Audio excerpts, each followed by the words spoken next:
దేశం అనేక సమస్యలతో అతలాకుతలంలో అవుతూ ఉంది. ఎప్పుడైతే మోడీ ప్రధానమంత్రి అయ్యాడో ఆ రోజు నుంచి కూడా అనేక రకాలుగా కూడా ఈ దేశ ప్రజలు ఇబ్బంది పడుతున్నటువంటి పరిస్థితి మనం చూస్తూ ఉన్నాం. రోమ్ నగరం తగలబడతా అంటే నీరో చక్రవర్తి ఫిడోల్ వాయిస్తున్నట్టు ఈరోజు దేశంలో కంటే బయట దేశాల్లో ఎక్కువ తిరుగుతున్నాడు మన ప్రధానమంత్రి గారు. ఇక్కడ అనేక సమస్యలతో ఈ దేశం అతలాకుతలం అవుతుంటే ఇక్కడ దేశ ప్రజల్ని దేశ సమస్యల్ని పట్టించుకోకుండా ఈయన చేసేటువంటి విదేశీ పర్యటనలో ఇప్పుడు చూస్తే ఆఫ్రికాలోనే అక్కడ ఉన్నాడు. అట్లాగే ఇంతకుముందు చూస్తే 1-2 సార్లు చైనా వెళ్ళాడు.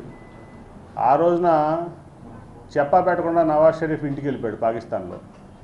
ఇవాళ చూస్తే నవాజ్ షరీఫ్ ఏమో అక్కడ జైల్లోకి వెళ్ళి కూర్చున్నాడు.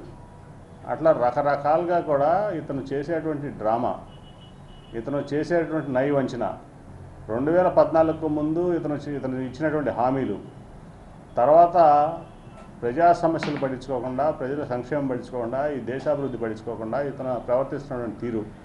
వార్తావాణి న్యూస్ ఛానల్ ఎప్పటికప్పుడు రాజకీయ, సినీ విశేషాలు, స్పోర్ట్స్ మరియు సాంకేతిక పరమైన మరెన్నో విషయాలను మన ముందుకు తెస్తుంది. మరింత సమాచారం కొరకు వార్తావాణి న్యూస్ ఛానల్ ని సబ్స్క్రైబ్ చేయండి.